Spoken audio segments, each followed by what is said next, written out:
I believe there are two ways of living. This is an idea from a Jewish philosopher and theologian called Abraham Joshua Heschel. There's a way of living that is based on expediency. Expediency is you're on autopilot, you're doing what you need to do, you are surviving, you are paying the bills, you are getting the work out, you're hustling, you are in constant optimization. How do we make this work? Everything is measured by outcome.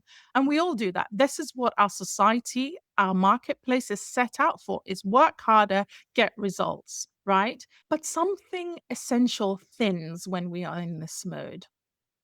There's a cost, there's a slow erosion of meaning and joy. There's a slow erosion that begins to happen when we get to a place when we think, is this it? Is this what it's about? What am I waiting for? Is it just about waiting for my pension? And is this what my whole life's work has been about? Or we get into that insatiable pursuit of shiny new things. It brings us into a place of imbalance and burnout feeling. Anxiety becomes ubiquitous. There must be more to life than this.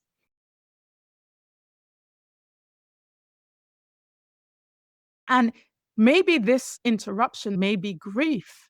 It may be something disastrous, but one way or the other, it's caused my attention. It's a spiritual awakening. It's you awakening to something being larger than the here and now. It draws our awareness and it brings curiosity. It encourages you to think, okay, what is it? What am I about? This is often where people start digging, where people want to know what their story is, because wonder gets us anchored in our identity. Wonder stimulates imagination and creativity, and it leads to meaningful action.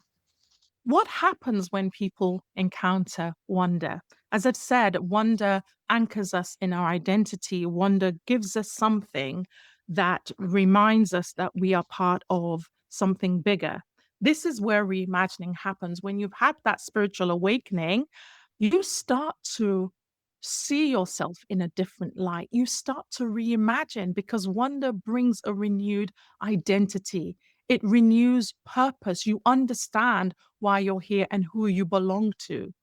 It is what comes after the hero has been addressed. After you've been addressed by wonder, reimagining is what happens. Suddenly you realize, now I know why I went through all of that. Now I know why that situation happened to me. I understand why this had to happen to bring me to this place. Reimagining is a shift from expediency to possibility thinking, to recognizing that you are not carrying the weight all by yourself. Suddenly you realize that there's hope. Reimagining is relational and ecological because you're in partnership with something bigger than yourself. You realize that you have something to bring to the world. Reimagining is revelatory. It reveals who you are. It helps you connect your story. It is the birthplace of real transformation. With reimagining, you're able to you're able to see life, your story and life through a different lens, one that gives us a hope that is no longer just about us. That fuels creativity, that fuels our imagination. Imagination isn't based on reason or logic. Imagination is based on meaning. It's the organ of meaning. Our imagination is what makes us go, aha, I get that. Imagination is the eyes through which we see how we interpret the world.